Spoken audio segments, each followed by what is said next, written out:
আল্লাহ ইমানদারদের জন্য দৃষ্টান্ত দিলেন ফেরাউনের স্ত্রী আসিয়াকে। হযরতে আসিয়া ডাক দিয়ে বলে, রব্বুল আলামিন, এই কঠিন পরিস্থিতিতে তুমি আমার সামনে জান্নাত তুলে ধরেছো জীবিত অবস্থায়। আমি তোমার কাছে এই কঠিন পরিস্থিতিতে দোয়া করছি, তুমি আমাকে জান্নাতের ভেতরে একটা ঘর বানিয়ে দাও যেখানে বসে বসে তোমাকে দেখা যায়। আর চিন্তা করেন, এত কঠিন পরিস্থিতি, হাতে পায়ে কপালে ব্রেক, মাথার উপরে গরম তেল ঢালা হচ্ছে। তিনি স্বামীর জন্য ওই মুহূর্তেও বরদোয়া দেননি। তিনি বলেছিলেন, ওনাজ্জিনি মিন ফিরআউনা, তুমি আমাকে ফেরাউনের কবল থেকে বাঁচাও। ওনাজ্জিনি মিনাল কওমিজ জালিমিন, এই জালেম সম্প্রদায় থেকে, ফেরাউন যাদেরকে দিয়ে আমার উপর অত্যাচার চালায় তাদের জুলুম থেকে তুমি আমাকে বাঁচাও। কিন্তু তুমি রাগ করে আমার স্বামী ফেরাউনের উপরে গজব দিও না। বাংলার মেয়েরা, এত কঠিন শাস্তি দেওয়ার পরেও যিনি স্বামীর উপরে বরদোয়া দেননি, তিনি বলেছিলেন, আল্লাহ তুমি আমাকে বাঁচাও কিন্তু আমার স্বামীকে তুমি গজব দিয়ে ধ্বংস করো না। এ কি ভালো স্বামী? কথা বলেন। এ পৃথিবীতে ফেরাউনের মতো স্বামী কারো হয়েছে কিনা আমি জানি না, কিয়ামত পর্যন্ত মনে হয় হবেও না। এত বড় ভয়ঙ্কর স্বামী শাস্তি অবস্থায় যদি বরদোয়া না দেয়, আপনার একটা সাবান কম হলে আপনি বরদোয়া দেন, গালি দেন, আপনি মানুষ, আপনি আবার নেককার দাবি করছেন। দ্বিতীয় নম্বর, যাদের চরিত্র মহিলাদের জন্য আদর্শ বলা হয়েছে, 6 জন কথা আমি লিখেছিলাম এখানে। তার 6 নম্বরে হযরতে ফাতেমাতুজ জোহরা। ফাতেমাকে আল্লাহ 2টা কারণে জান্নাতের নেত্রী বানিয়েছেন।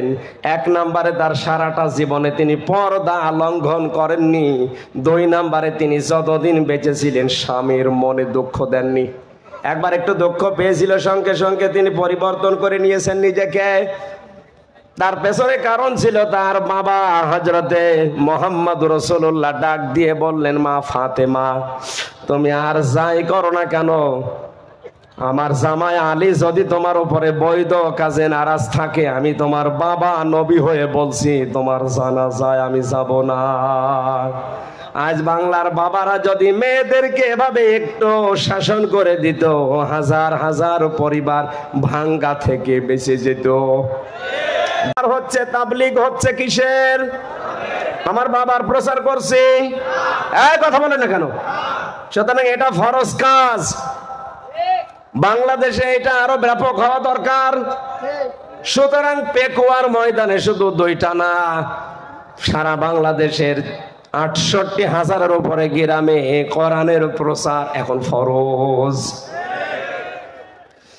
আমাদের রবের পক্ষ থেকে যেহেতু এইটা এসেছে, অনুসরণ আমরা সবাই মিলে যদি করতেই হয় এটা করব।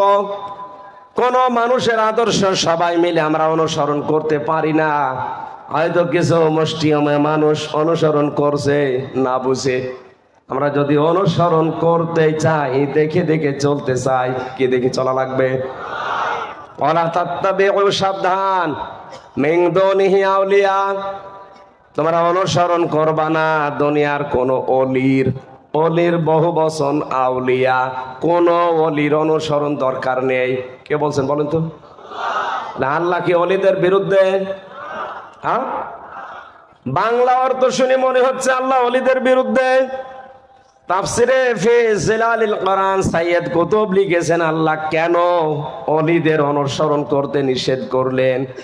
আল্লাহ তাআলা ভালোভাবে জানেন ভবিষ্যতে এমন সময় আসবে, আমার আবেগওয়ালা কিছু বান্দা আছে, তারা আমি আল্লাহর চাইতে তাদের আব্বাকে বড় মনে করবে, যেটা বাংলাদেশে এখন 100%। আপনি আবার অন্যদিকে নিয়েছেন না। ওয়ালিলাম্মা তাযাক্কারুন, আল্লাহ বলেন এরপরও কিছু মানুষ আমার উপদেশ গ্রহণ করে, অধিকাংশ মানুষই মুখ ফিরিয়ে চলে যায়। আপনারাই মুখ ফেরানোর দলে যাবেন না উপদেশ নেবেন? এই কোরআনে কারীম থেকে আমি 2টা আয়াত পড়েছি, সূরা বাকারার 124 নম্বর আয়াত আর সূরা তাওবার 111 নম্বর আয়াত। সূরা বাকারার 124 নম্বর আয়াতটা পড়েছিলাম এই কারণে, কয়েকদিন আগে, মাত্র 8-9 দিন হলো 8 দিন আগে এখানে পাশে যেখানে ছিলাম বলেছিলাম এই আয়াতে হযরত ইব্রাহিম আলাইহিস সালামকে আল্লাহ পৃথিবীতে 50টা পরীক্ষা করেছে। কয়টা?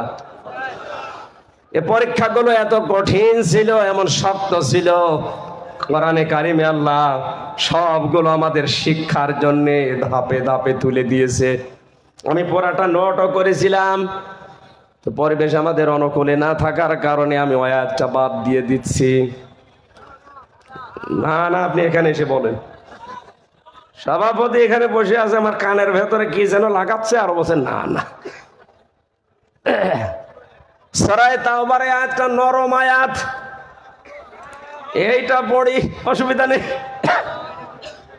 রাসূলের উপরে দরুদ আর সালাম পাঠ করার মাধ্যমে সূরা তাওবার এই আয়াতটায় আপনি মন দিয়ে ধীর স্থির ভাবে শোনেন, কিছু পাবেন ইনশাআল্লাহ। জবান খুলে পড়েন, আউযু বিল্লাহি মিনাশ শাইতানির রাজিম, বিসমিল্লাহির রহমানির রহিম,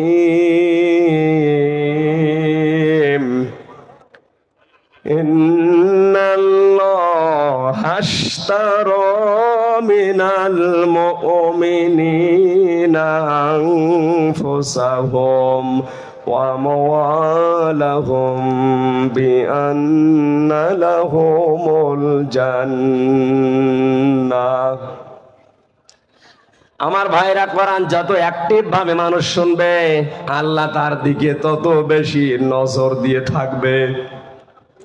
ইমাম মালিক 100 বার আল্লাহকে স্বপ্ন দেখেছিলেন। 100 বারই তিনি জিজ্ঞাসা করেছেন, মাবুদ তোমার নজর বেশি কোন দিকে থাকে? আল্লাহ পাক তাকে স্বপ্নে 100 বারই জানিয়েছেন, ইমাম মালিক রে, আমি সবচাইতে বেশি গুরুত্ব দিয়ে নজর দিয়ে থাকি আমার ওই বান্দার দিকে, যে বান্দা আমার কোরআন পড়ে। সুতরাং খুব স্থির ভাবে শুনবেন। প্রধানমন্ত্রী আজকে যদি বলে আমার কাছে অমুককে নিয়ে আসো, আমি তাকে দেখব, মানুষ পাগলের মতো এই 400 কিলো দূর থেকে ছুটে যাবে। কথা বলে না কেন? হাদিস দিয়ে নবীজি জানালেন, যে ব্যক্তি কোরআন পড়ে স্থির ভাবে শোনে মনোযোগ দিয়ে, মহান আল্লাহ তার দিকে নজর দিয়ে থাকে। সুতরাং তামাম দুনিয়ার সব প্রধানমন্ত্রীর চাইতেও আল্লাহর নজর পাওয়া জরুরি কিনা? আরো জোরে বলেন। ওই দিকে তাকিয়ে যদি আপনার সেই সকাল 10টা থেকে রাত 10টা পর্যন্ত অনেক ধৈর্য ধরেছেন, আর আধা ঘন্টা ধৈর্য ধরা যাবে না? স্থির ভাবে এখান থেকে 4টা শিক্ষা আজকে নিয়ে যাব ইনশাআল্লাহ। আমি এদিকে ওদিকে ডালপালা সব বাদ দিয়ে সরাসরি তাফসীরে প্রবেশ করছি। আল্লাহ পাক বলেন, ইন্নাল্লাহা আশতারা, অবশ্যই আমি আল্লাহ ক্রয় করে নিয়েছি, কিনে নিয়েছি, মিনাল মুমিনিনা, মুমিনদের কাছ থেকে, আনফুসাহুম ওয়া আমওয়ালাহুম, তাদের জান আর তাদের মাল, বিনিময়ে তাদেরকে আমি আল্লাহ জান্নাত দিয়ে দিয়েছি। জোরে বলেন আলহামদুলিল্লাহ। ও কক্সবাজারবাসী, আপনার জীবনের এই ইবাদত বন্দেগী গুলো এতদিন যাই করেছেন, এটা কবুল হয়েছে কিনা একটা জানার মতো একটা পদ্ধতি আছে। আল্লাহর নবী জানিয়েছেন, মানুষের জীবনের ইবাদত বন্দেগী কবুল হচ্ছে কিনা এটা জানার পদ্ধতি, তার আচরণ যদি মানুষের সাথে ভালো হয়, উত্তম হয়, তার মুআমালাত মুআশারাত বুঝতে হবে তার পেছনের আমল আখলাক আল্লাহ কবুল করেছেন। মুসলমান ভাইরা, পৃথিবীর কোন মানুষের আমল আখলাক, তার পেছনের জীবনকে যদি আল্লাহ পছন্দ করে, ওই মানুষটাকে আমরা হাদিস পড়েছি সাধারণ ভাবে তাকে আল্লাহ মরণ দেন না, শাহাদতের মরণ দিয়ে তার জীবনটা আল্লাহ ধন্য করে দেন। সুতরাং এই পৃথিবীতে যারা আয়াজ কোরআনের জন্য, ইসলামী আন্দোলনের জন্য জীবন দিয়ে চলে যাচ্ছে, এ মানুষগুলোর জীবন যৌবন পেছনের লাইফটা আল্লাহর পছন্দ হয়েছে, এজন্য সাধারণভাবে মরণ না দিয়ে শাহাদতের মরণ দিচ্ছে। এর দলিল সূরা আলে ইমরানের 140 নম্বর আয়াত, খুব ভালো করে খেয়াল করবেন। وَلِيَعْلَمَ اللَّهُ الَّذِينَ آمَنُوا وَيَتَّخِذَ مِنكُمْ شُهَدَاءَ وَاللَّهُ لَا يُحِبُّ الظَّالِمِينَ। এই ভালো করে মিলাবেন। তোমাদের ভেতরে সবাইকে আমি শাহাদাতের মরণ দেই না। বিশ্ব নবী সারাটা জীবন তিনি দোয়া করতেন, হযরতে ওমরেরও সারা জীবনের দোয়া ছিল এইটা, আল্লাহুম্মা ইন্নী আসআলুকা শাহাদাতান ফি সাবিলিক ওয়াজআল মাউতি ফি বালাদি রাসূলিক। হযরতে ওমর সারা জীবন বলেছিলেন, আল্লাহ আমাকে সাধারণভাবে মরণ দিও না, মরণ যদি আমারে দাও তুমি শাহাদতের মরণ দিও, আর রাসূলের শহরে মরণ দিও। জোরে বলেন সুবহানাল্লাহ। সাধারণভাবে মরার শাহাদতের মরণ পার্থক্য কি? এইটা মুরব্বি সভাপতি যদি কালকে মারা যান, যদি ঈমান নিয়ে মারা যেতে পারে, কবরে থাকবে, ঘুমিয়ে পড়বে, এই শেষ, আর কিছু নেই। কিয়ামত পর্যন্ত শুধু ঘুমিয়েই থাকবে। সিংহায় যেদিন ফুৎকার দেওয়া হবে ওই দিন উনি টের পাবে, এর মাঝখানে আর কিচ্ছু টের পাবে না, এতটুকুই শেষ। কিন্তু কোন মানুষ যদি শাহাদতের মরণ পায়, ও লোকটা শুধু মরণের পরে ঘুমিয়ে থাকবে না, মরণের সঙ্গে সঙ্গে কবরে দেবেন, ওই সময় থেকে আল্লাহ নিজে তাকে খাওয়াবেন। আলা তাহসাবান্নাল্লাযীনা কুতিলু ফি সাবিলিল্লাহি আমওয়াতা বাল আহইয়াউন ইনদা রাব্বিহিম ইরযাকুন। সূরা আলে ইমরানের ভেতরে আল্লাহ জানিয়েছেন, হে নবী, আমি আল্লাহর রাস্তায় যাদেরকে হত্যা করা হয়, মেরে ফেলা হয়, শহীদ করা হয়, এদেরকে আপনি মৃত ভাববেন না, এরা জীবিত। শুধু জীবিত না, এদেরকে আমি আল্লাহ নিজে রিজিক দান করি। জোরে বলেন আল্লাহু আকবার। পেকুয়া বাসে ঘুমিয়ে থাকলে খাওয়া লাগে, কথা বলেন না কেন? খাওয়া লাগে জীবিত থাকলে। সুতরাং এই দেশে যাদেরকে গুম করা হচ্ছে, খুন করা হচ্ছে, ফাঁসি দেওয়া হচ্ছে অন্যায় ভাবে, মানুষগুলোকে যাদের শহীদ করা হয় পৃথিবীতে, এদের জীবন যৌবন পেছনের লাইফ আল্লাহ পছন্দ করেছেন। নয়তো সাধারণভাবে মরণ দিয়ে ঘুমিয়ে রাখতো। যেহেতু আল্লাহ তাদের জীবন যৌবন পছন্দ করেছে, তাদের প্র্যাকটিক্যাল লাইফটা আল্লাহর ভালো লেগেছে, এজন্য ঈমান নিয়ে মরণের পাশাপাশি তাদেরকে আল্লাহ শাহাদতের মরণ দিয়ে ধন্য করছে। নবীজির চাচা হযরতে হামজা রাদিয়াল্লাহু তাআলা আনহু ইন্তেকালের প্রায় 30 বছর পর তার কবরটা একবার মদিনায় ঢল হওয়ার কারণে ভেঙে গিয়েছিল। ওই সময় ছোটবেলায় তার সাথে যারা যুদ্ধে লিপ্ত হয়েছিল, এখন তারা বড় হয়ে গেছে। রক্ত অনুসন্ধান করতে করতে যে দেখে হযরতে হামজার যে সমস্ত জায়গায় কাফেররা তরবারি দিয়ে আঘাত করেছিল, ওই ক্ষত চিহ্ন দিয়ে ফেনকি দিয়ে রক্ত বের হচ্ছে। আমার প্রশ্ন হচ্ছে, মানুষ যদি খাবার খায় তাহলে রক্ত গোশত তৈরি হয়, কথা বলেন ঠিক কিনা? খাবার না খেলে তার রক্ত তৈরি হবে কি করে? এই আয়াত দ্বারা হযরতে হামজার জীবনী দ্বারা প্রমাণ হয় যে মানুষগুলো শাহাদত বরণ করে, ওদেরকে আল্লাহ এমনিতে ঘুমিয়ে রাখে না, খাবার খাওয়ান। আমাদের জীবনের একমাত্র চাহিদা, তোমরা যেটা চাও আমাদেরকে মেরে ফেলতে, আমরাও মরতেই চাই, কুকুর শিয়ালের মতো না, আমরা মরতে চাই শাহাদতের মরণ নিয়ে। আমরা মরণ চাই কিসের? আল্লাহ বলেন আমি কিনতে চাই সবারটা না, মিনাল মুমিনিনা, মুমিনদের কাছ থেকে। আজ বাংলাদেশ মুনাফিকে ভরে গেছে, এই জন্য বহু কিছু তৈরি করে দিচ্ছে, কবুল হচ্ছে না।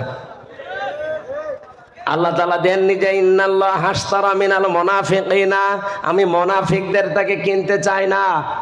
এই জন্য আমাদের আগে মুমিন হওয়া লাগবে। মুমিন না হয়ে মসজিদ বানিয়ে টাইলস লাগিয়ে দিলেও কবুল।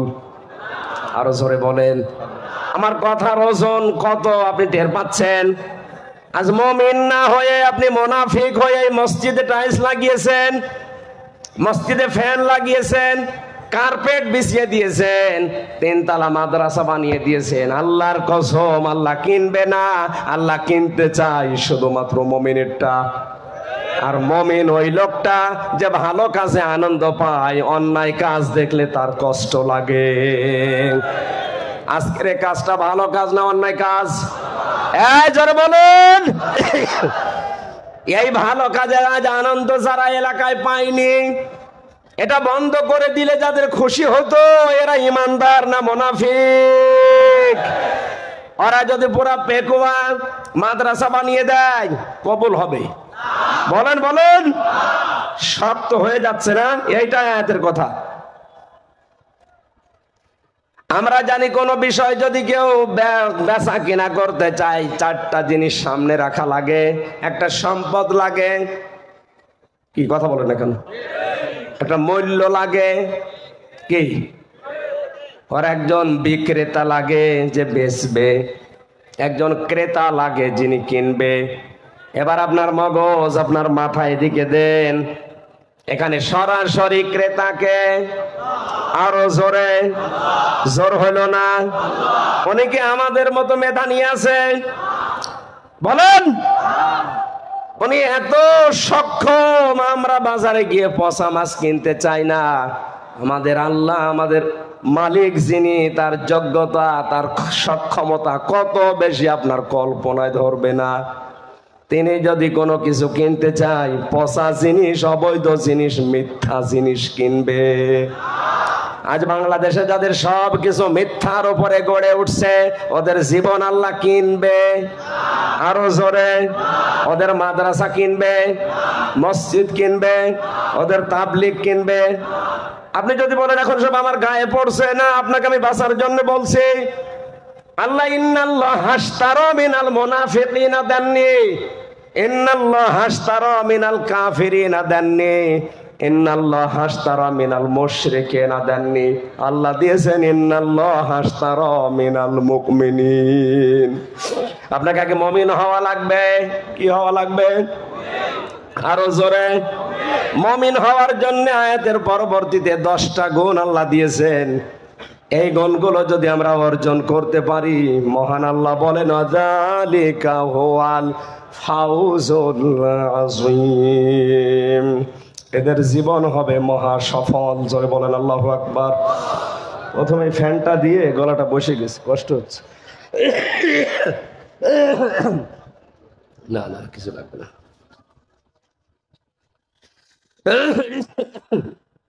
যেটা করেছিলাম সেটা পারলাম না, তো এই জন্য হচ্ছে না।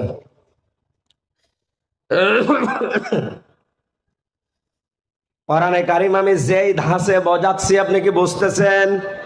তাহলে আমাদেরকে কিছু বিক্রি করতে হলে কি হওয়া লাগবে? আরো জোরে। মুনাফিক হলে, মুনাফিকের যে আচরণ গুলো আমরা জানি, তার 1 নাম্বার, কথা বললেই, কাজ করলেই মিথ্যা কথা বলে, মিথ্যা কাজ করে। আজ যাদের জীবন যৌবন কথাবার্তা সব জাতির সাথে মিথ্যা, ওদের 6000 মসজিদ বানিয়ে দিলেও কবুল হবে না। এবার কোন হুজুর নিয়ে আসবেন? নিয়ে আসেন।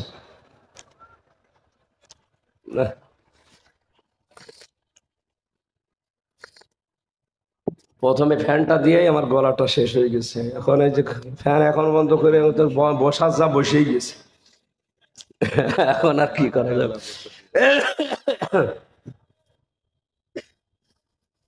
মুসলমান ভাইরা, আমি আপনাকে বলছি, মুসলমান ভাইরা আপনাকে বলছে, ইমানদার না হয়ে তামাম দুনিয়া মসজিদ বানানেও লাভ নেই।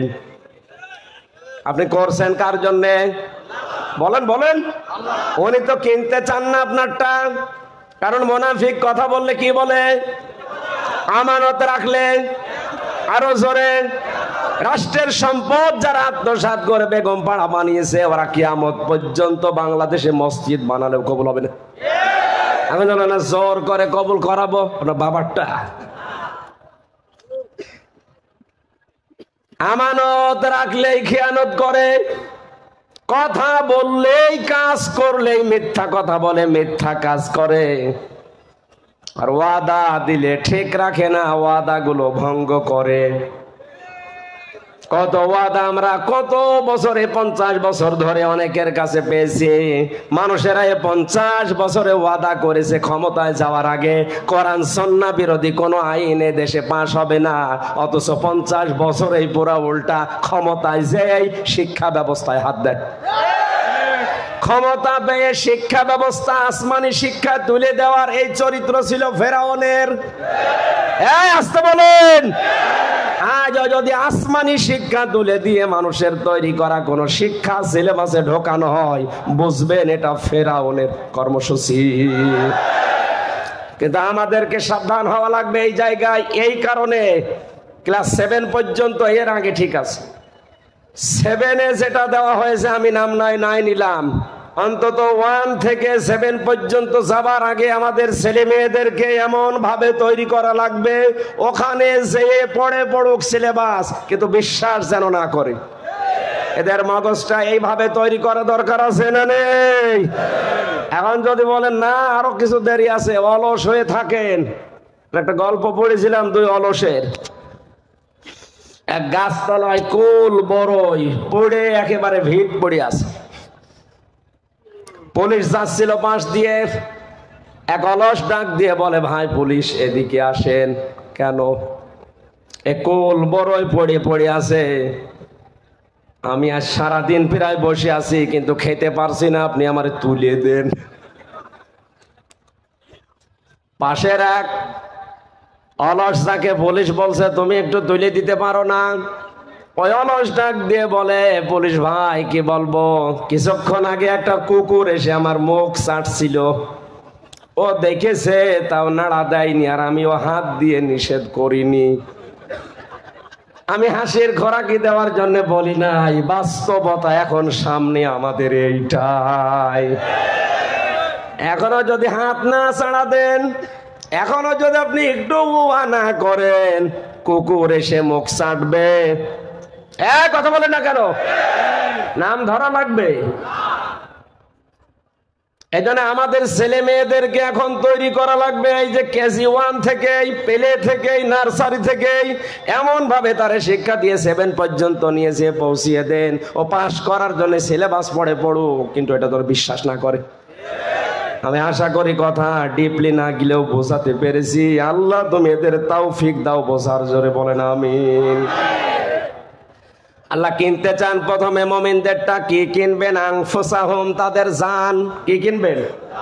বলেন জান মানে আমাদের এই জান নিয়ে আল্লাহ কি করবেন?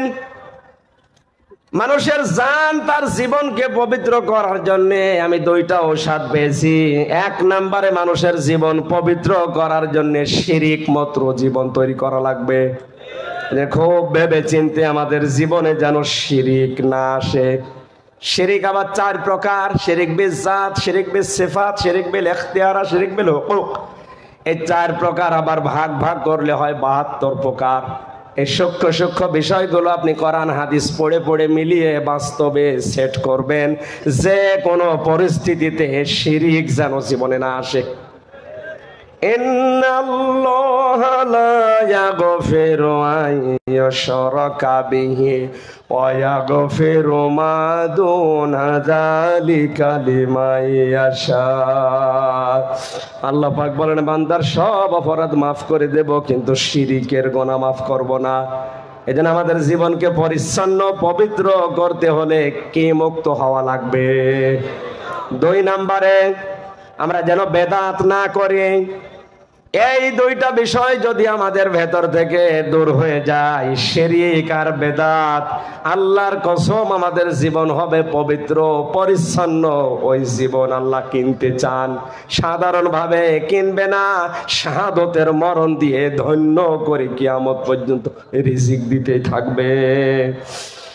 2 নাম্বার, ওয়া আমওয়ালাহুম, তোমাদের মাল আল্লাহ কিনতে চান। মালের বহু বচন আমওয়াল আল্লাহ দিলেন এই কারণে আমি তাফসিরে খাজেনের ভেতরে মাল শব্দের ব্যাখ্যা পেয়েছি 9 প্রকার। কয় প্রকার? আরো জোরে। এর 1 নম্বরে আছে নেককার নারীর নাম। এই দুনিয়াতে সবগুলো নবীজির দৃষ্টিতে সম্পদ। আর দুনিয়া কুল্লুহা মাতাউন ওয়া খায়রু মাতাউদ দুনিয়া ইমরাতুস সালিহা। পৃথিবীর সব কিছুই সম্পদ, এর ভেতরে উত্তম শ্রেষ্ঠ সম্পদ হচ্ছে আল্লাহওয়ালা মেয়ে মানুষ। আল্লাহওয়ালা মেয়ে মানুষের গুণ আমি পেয়েছি আবার 4টা। কয়টা? হযরতে আসিয়া ছিলেন আল্লাহওয়ালা মেয়ে মানুষ। এই কথা বলেন না কেন? তার জীবনীতে দেখবেন সূরা তাহরিমের 11 নম্বর আয়াতটা আল্লাহ তার জন্য নাজিল করেছেন। এই দুনিয়াতে 2 জন নারীকে আল্লাহ 2টা আলাদা জিনিস দিয়েছিলেন। একজনকে জীবিত অবস্থায় সালাম দিয়েছেন, আমাদের নবীজির স্ত্রী খাদিজাতুল কুবরাকে। 2 নম্বরে জীবিত অবস্থায় জান্নাতের ঘর দেখিয়েছেন হযরতে আসিয়াকে। মা বোন যারা এসেছেন, মেয়েরা এসেছে, সম্মানিতা মা বোনেরা, নেককার নারী হওয়ার জন্য অন্যতম গুণ হচ্ছে স্বামীর প্রতি আপনি যত কঠিন পরিস্থিতি হোক বরদোয়া দিতে পারবেন না। নবীজি বলেন জাহান্নামের দিকে তাকিয়ে দেখলাম 2টা কারণে মেয়েরা জাহান্নামে বেশি যায়। 1 নম্বরে স্বামীর নাশকরিয়া করে, 2 নম্বরে ওরা কথায় কথায় শুধু বরদোয়া দেয়, মানুষকে লানত দেয়। হযরতে আসিয়াকে হাতের ভেতরে ব্রেক লাগিয়েছে, কপালের ভেতরে ব্রেক লাগিয়েছে শলাকা, পায়ের ভেতরে ব্রেক লাগিয়ে ফেরাউন যখন তার মাথার উপরে গরম তেল ঢেলে দিচ্ছিল, আল্লাহ রাব্বুল আলামিন ফেরেশতা জিবরাইলকে বললেন জান্নাতটা তুলে ধরো তার সামনে। দরাবাল্লাহু মাসালাল লিল্লাযিনা আমানু ইমরাতা ফিরআউন إذ قالت رب ابن لي عندك بيتا في الجنة ونجني من فرعون وعمله ونجني من القوم الظالمين। জোরে বলেন আল্লাহু আকবার। আল্লাহ ঈমানদারদের জন্য দৃষ্টান্ত দিলেন ফেরাউনের স্ত্রী আসিয়াকে। হযরতে আসিয়া ডাক দিয়ে বলে রব্বুল আলামিন, এই কঠিন পরিস্থিতিতে তুমি আমার সামনে জান্নাত তুলে ধরেছো জীবিত অবস্থায়।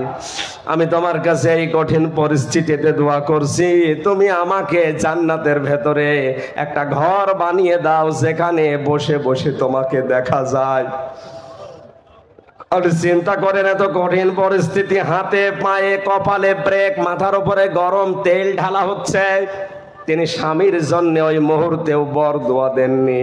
তিনি বলেছিলেন ওনাজ্জিনি মিন ফিরআউনা, তুমি আমাকে ফেরাউনের কবল থেকে বাঁচাও। ওনাজ্জিনি মিনাল কওমিজ জালিমিন, এই জালেম সম্প্রদায় থেকে, ফেরাউন যাদেরকে দিয়ে আমার উপর অত্যাচার চালায় তাদের জুলুম থেকে তুমি আমাকে বাঁচাও। কিন্তু তুমি রাগ করে আমার স্বামী ফেরাউনের উপরে গজব দিও না।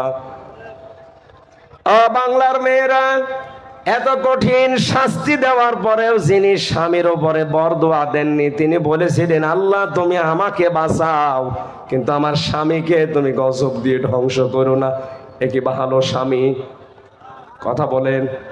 এ পৃথিবীতে ফেরাউনের মতো স্বামী কারো হয়েছে কিনা আমি জানি না, কিয়ামত পর্যন্ত মনে হয় হবেও না। এত বড় ভয়ঙ্কর স্বামী শাস্তি অবস্থায় যদি বরদোয়া না দেয়, আপনার একটা সাবান কম হলে আপনি বরদোয়া দেন, গালি দেন, আপনি মানুষ, আপনি আবার নেককার দাবি করছেন।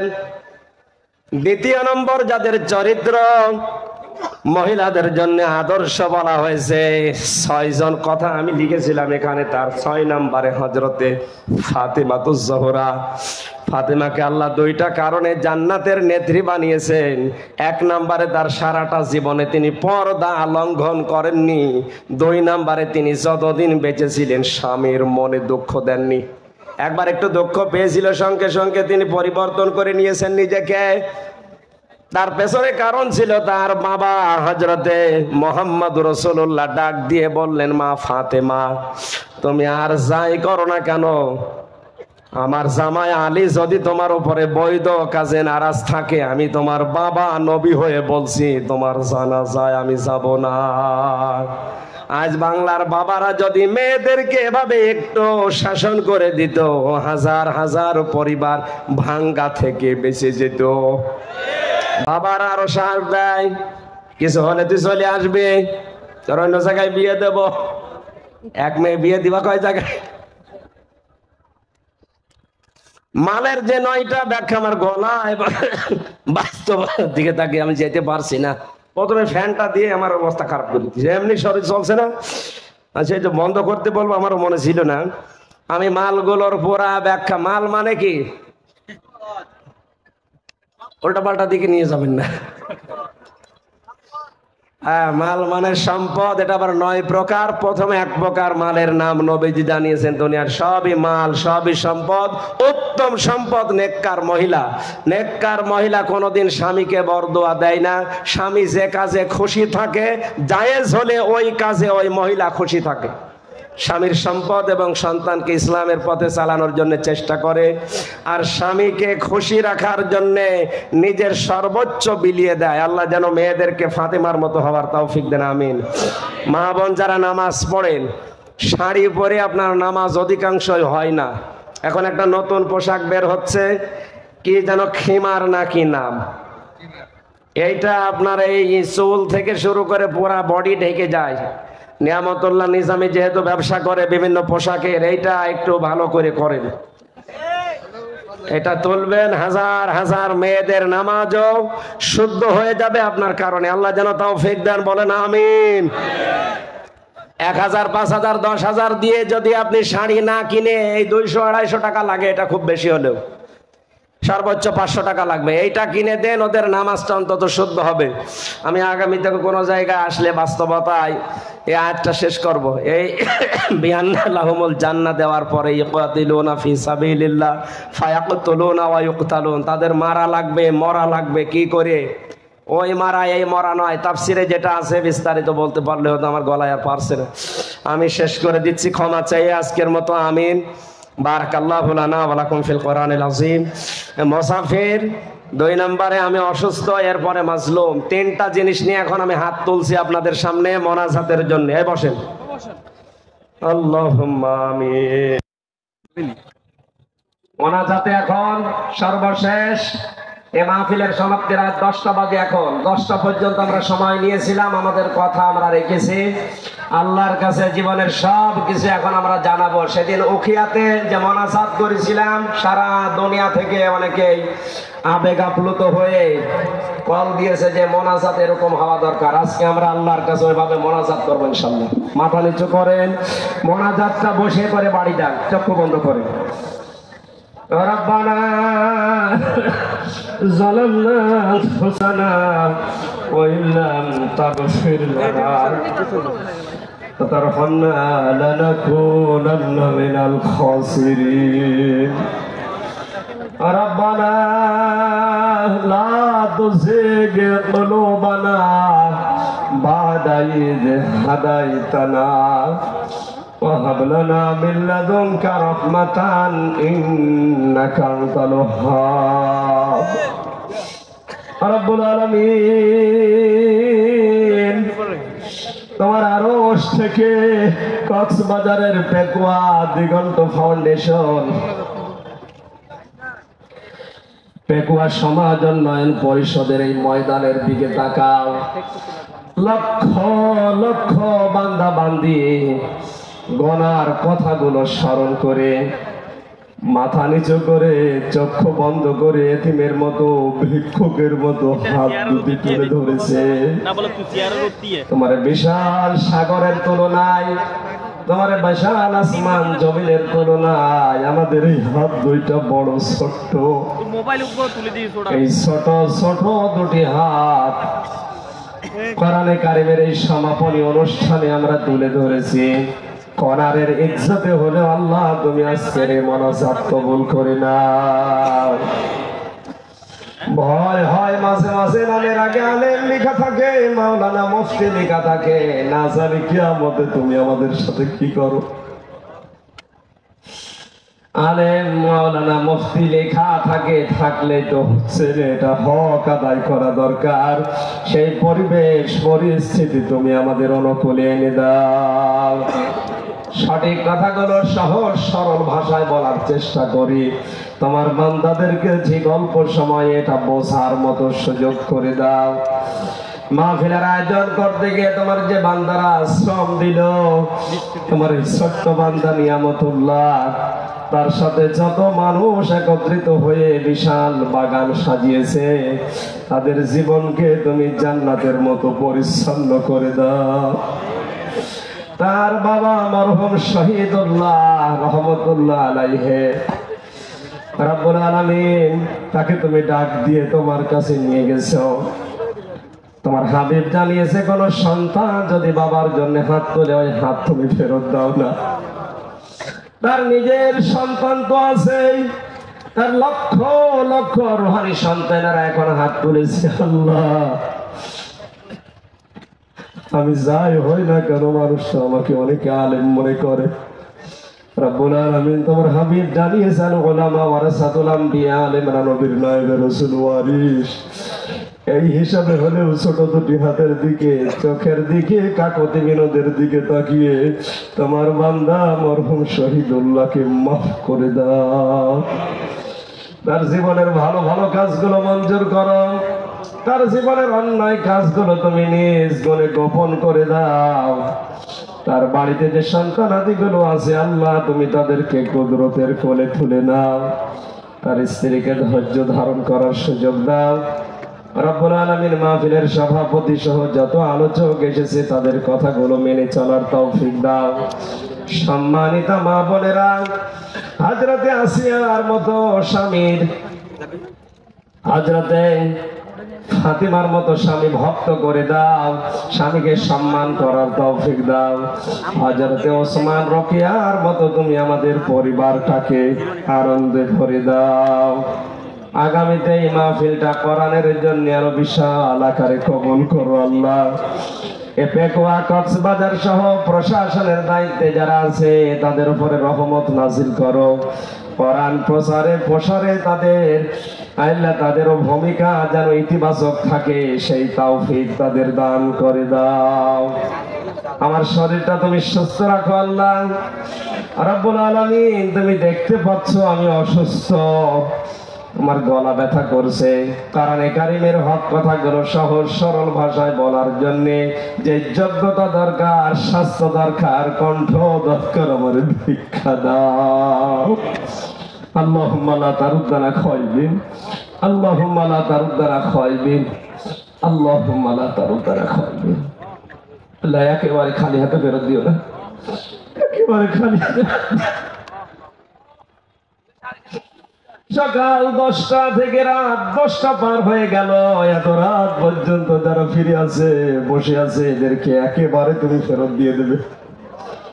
আল্লাহ তাআলা তোমার রাজ্জাক না, তুমি আমাদের রিজিক বৃদ্ধি করে দাও।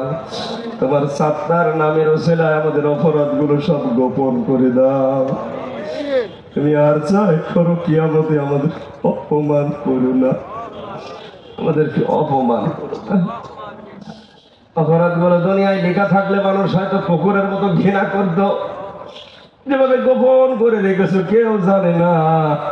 কিয়ামতে কোটি কোটি মানুষ থাকবে, না জানি অপরাধগুলো শরীরে ভেসে ওঠে কিনা।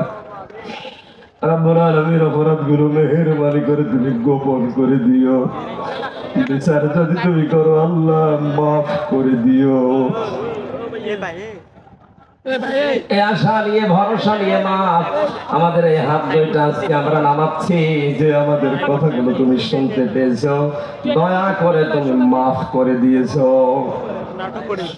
রব্বুল আলামিন কত মানুষ কত দিক থেকে শ্রম দিয়েছে। স্বেচ্ছাসেবক ভাইরা, আমি সেই মেন গেট থেকে শুরু করে পর্যন্ত আসছে তোমার হাজারো বান্দা যেভাবে শ্রম দিয়েছে, এই সন্তানদেরকে যে মা পেটে নিয়েছে, মায়ের পেট ধন্য করে দাও।